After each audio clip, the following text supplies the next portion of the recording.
Revelation 2529. From the 30th of October 1942. Religions. Questions. Different schools of thought. People have allowed religion to become a constant point of contention. The human being's relationship to God, his task on earth and the eternal deity himself are understood so differently, and each school of thought wants to reject the other and be recognized as the only correct one.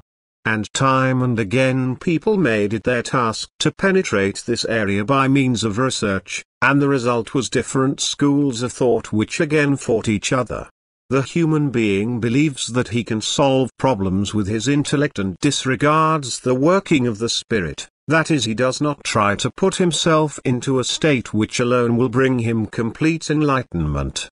And as long as he does so, he will also walk in darkness, because truthful enlightenment is inconceivable without the enlightenment of the Spirit. And the more people argue with each other, the more confused their thinking becomes, and they are unable to distinguish truth from error. And this is the time when earthly and spiritual chaos arises, from which people can no longer find their way out by their own strength. The pure truth will still be found in secret, but if it is brought to humanity, it will not recognize it and therefore not accept it. But as soon as an erroneous view tries to break through under the cover of truth, people are willing and accept it. And thus error spreads alarmingly, for the few people who are in the truth are ignored and therefore cannot refute the error because they are not given the opportunity to do so, because those who believe to possess the truth, who presume to investigate in an unenlightened spirit and present their results to their fellow human beings as truth. And God allows this because people's will has become weak, which therefore does not desire the pure truth deeply enough so that it is also not immune to error. But as long as the human being errs, his soul cannot develop upwards. But this is the actual task on earth.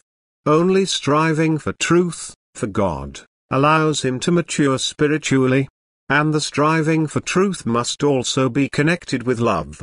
But love is likewise hardly taken into consideration, and without love no connection is possible with the one who is truth himself and who alone can distribute truth.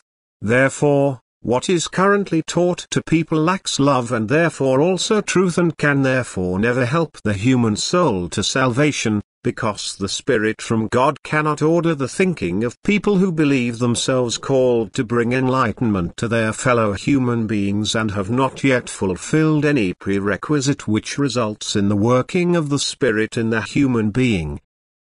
Amen.